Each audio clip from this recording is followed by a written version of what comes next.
প্রশ্নে আসতেছি ডক্টর স্নিগ্ধা আপনার কাছে, যে আওয়ামী লীগ শেখ হাসিনা 15-16 বছর ক্ষমতায় টিকে থাকার জন্য যে জুজু ব্যবহার করতো, সেই জুজুর অনেকটা বেশি হচ্ছে মৌলবাদ।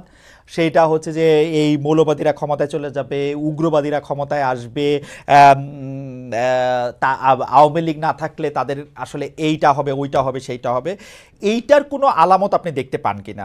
মানে আমাদের সংস্কৃতি উপদেষ্টা মোস্তফা সরোয়ার ফারুকী বলেছেন যে মবকে, তৌহিদি জনতাকে, মোরাল পুলিশকে হুঁশিয়ার করে ফেসবুকে লিখেছেন তাদের কর্মকাণ্ড যাতে শেখ হাসিনার সুবিধা না করে দেয়। আপনার কাছে কি মনে হয় যে এই সব কর্মকাণ্ডগুলি আসলে শেখ হাসিনার সুবিধা করে দিচ্ছে বা ওরকম কোনো কিছু? পাশাপাশি আপনি আসলে বিরাট একটা প্রসঙ্গ আপনাকে 2 মিনিট ধরে বলতে হবে। একজন সিনিয়র জাজ, আমরা যখন অনুষ্ঠানটা চলছে তখন উনি আমাদেরকে মতামত পাঠাচ্ছেন নারী শিশু কোর্টে মিথ্যা মামলার সংখ্যা অনেক, যদি মিথ্যা মামলায় জামিন না দেওয়া যেতে পারে, যেটা উনি বুঝতেছেন যেটা মিথ্যা মামলা, তাহলে অনেক ধরনের অনাচার বা অবিচার সৃষ্টি হতে পারে। আপনি যদি একটু 2-3 মিনিট একটু বলেন। আচ্ছা আচ্ছা, অনেকগুলো প্রশ্ন করেছেন একদম শেষ মুহূর্তে, গুরুত্বপূর্ণ প্রশ্ন। দেখেন, একটা কথা বলি, আমার মনে হয় সামান্থাকে আমি একটু এনশিওর করতে চাই। Samantha, we have lots of hope. আর আমরা এই হোপের জায়গা থেকেই কিন্তু আমরা প্রশ্নগুলো বারবার করছি, এবং এক্ষেত্রে একটা খুব গুরুত্বপূর্ণ যে পলিটিক্যাল ন্যারেটিভ তৈরি করাটা খুব জরুরি। যে পলিটিক্যাল ন্যারেটিভের ল্যাকিংসটা স্পষ্টত আমাদের সামনে আছে। যেমন আমরা জানি বিএনপির পলিটিক্যাল ন্যারেটিভের মধ্যে জাতীয়তাবাদ একটা গুরুত্বপূর্ণ কম্পোনেন্ট, জামাতের পলিটিক্যাল ন্যারেটিভ আমরা জানি, বাট আপনাদের পলিটিক্যাল ন্যারেটিভ স্পষ্ট না। এটা যখনই আপনি স্পষ্ট করে ফেলবেন তখনই কিন্তু এই জটিলতাগুলাতে পড়ার সম্ভাবনা থাকবে না। এটা আপনাকে আমার একটু বলার ছিল। আচ্ছা, এখন আরেকটা যেটা গুরুত্বপূর্ণ বিষয় আমি যেখানে বলতে চাই সেটা হচ্ছে যে খালেদ ভাই যেটা আমাকে বলেছেন, এই যে জুজুর ভয়। দেখেন, এই যে পলিটিশিয়ানরা সব সময় এই এরকম কিছু করে, দুঃখজনক কি ব্যাপারটা কি জানেন, যে এই গভর্নমেন্ট তো অভ্যুত্থানের গভর্নমেন্ট ছিল। এটা কিন্তু আমি কিন্তু একটা জিনিস স্পষ্ট করতে চাই, এটা কিন্তু কোনো নির্বাচিত গভর্নমেন্ট না এনসিপি এখন ক্ষমতায় আছে, তাই দেখবেন এটা তারা মিসম্যাচ করে ফেলে। এনসিপি তো ক্ষমতায় যায়নি, এনসিপি তো এখন ইলেকশনই করে নাই। তাকে আমরা এই প্রশ্নগুলো কেন করছি, তার কারণ হচ্ছে আমরা তার পলিটিক্যাল ন্যারেটিভটা জানতে চাচ্ছি। এখন ঘটনা হচ্ছে যে মৌলবাদ, কোড অ্যান্ড কোড, মৌলবাদ কোনো ইসলামিক বিষয় না। মৌলবাদ ধর্মীয়, মানে হিন্দু মৌলবাদ হতে পারে, খ্রিস্টান মৌলবাদ হতে পারে, নানা কিছু হতে পারে। মৌলবাদের আন্ডারস্ট্যান্ডিংটা আমাদের কাছে বামপন্থী মৌলবাদ হতে পারে, বামপন্থী, হ্যাঁ অবশ্যই, মার্কসের বইটাকে বাইবেল গণ্য করে। হ্যাঁ অবশ্যই, আপনার নিশ্চয়ই দ্য রেড আর্মি, মাও জেদং এর যে বইটা, মানে ওই সময় নিশ্চয়ই আপনার মনে আছে। তো এই যে হ্যাঁ, তো তাহলে সেটা কিন্তু নানাভাবে হতে পারে। তো এক্ষেত্রে আপনার আওয়ামী লীগ তার শাসনের সময় একটা ন্যারেটিভ তার টিকে থাকার জন্য দরকার ছিল, এবং সবচেয়ে বেশি তার যেটা দরকার ছিল সেটা হচ্ছে একটা বিভাজিত সমাজ। কি বিভাজিত সমাজ? সেক্ষেত্রে আপনার একদম মনে করবেন যে বিডিআর এর ঘটনাটা ঘটার পরপরই যখন আপনার শাহবাগ, শাপলা এটাকে জিয়ায় রাখা, এবং এরপরে আওয়ামী লীগ যে দাবি করে আওয়ামী লীগের আমলে কত ব্লগার মারা গেছে, একটু হিসাব করে দেখেন তো, দেশ ছাড়া হয়েছে, সেটা তো আওয়ামী লীগের আমলে হয়েছে।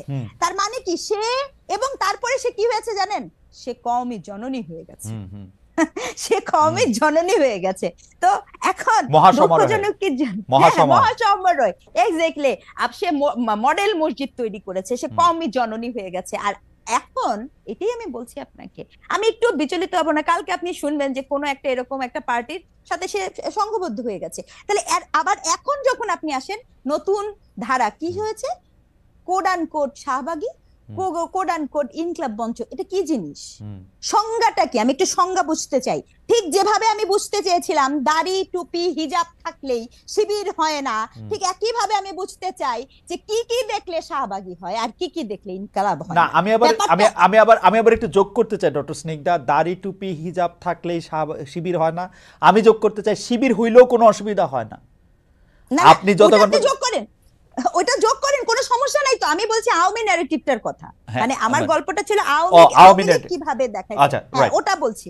আমি কিন্তু আমার কথা বলছি না, আমি বলছি আওয়ামী ন্যারেটিভ এটা বলেছিল, এবং তখনও যেরকম আমরা বিরোধোচ্চারণ করেছি আজকেও বলছি। দেখেন, ন্যায্যতার পক্ষে যখন কথা বলেন তখন আপনি কি পোশাক পরলেন তা ম্যাটার করে না, এটা ব্যক্তির ব্যক্তি স্বাধীনতা, এই কথা বলতে কোনো দ্বিধা থাকার কথা না। ওকে, এই কথা খুব বলিষ্ঠ চিত্তে বলা উচিত, এটাই হচ্ছে কামনা। আর আর সবচেয়ে বড় ব্যাপার যিনি অ্যাড্রেস করেছেন, আমার মনে হয় আরেকটা শো হলে ভালো, সেটা নিয়ে আমরা আইনি জটিলতা নিয়ে, এটা এত অল্প সময় আমি উত্তর দিতে পারবো না।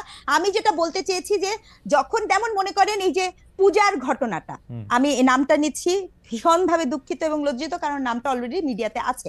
তার অপরাধীকে আপনি যখন জামিন দিয়ে দিয়েছেন, তখন সে যে ভয় ভীতি দেখানো শুরু পায়, এই জন্য মন্ত্রণালয় আবার তার জামিনটাকে এনেছে। আমার কথা হচ্ছে, যখন আপনি বিশেষত শিশু, I repeat, it's a very sensitive case, শিশুর ক্ষেত্রে যখন এই ধরনের জিনিস হয়, এই ল গুলাকে আমাদের ভাঙতে হবে, এটাকে আমাদের রিফর্ম করতে হবে। সেই ক্ষেত্রে আপনি শিশুকে নিয়ে কি আমরা এতটুকু করতে পারি না যে তার বিরুদ্ধে যদি যৌন নিপীড়ন, নিপীড়নমূলক জিনিস হয়, সেক্ষেত্রে এটা জামিনযোগ্য হবে না? আমরা কি এতটুকু করতে পারি না? মানে যে যদি এইটার একটা ফান্ডামেন্টাল প্রবলেম ডক্টর সিং দা, আমি এটা নিয়ে আসলে নানা ধরনের কথাই আপনার সঙ্গে আমি নিশ্চয়ই আলাদা আরো আলাপও করব, আলাপও করব। ঘটনা হইতেছে হচ্ছে যে কোনো অপরাধী ভয়ঙ্কর, মানে শিশুকে আসলে কোনো ধরনের অত্যাচার করা, নির্যাতন করা, যৌনতার কথা তো আমি মাথায় আনতে পারি না, মানে এটা তো ভয়ঙ্কর অপরাধ। কিন্তু ঘটনা হইতেছে বাংলাদেশের বাস্তবতা, এইটাও আপনাকে মনে রাখতে হবে, শত্রুতা বোধক ভাবে ওইটা আপনাকে করা সম্ভব আপনার এগেনস্টে।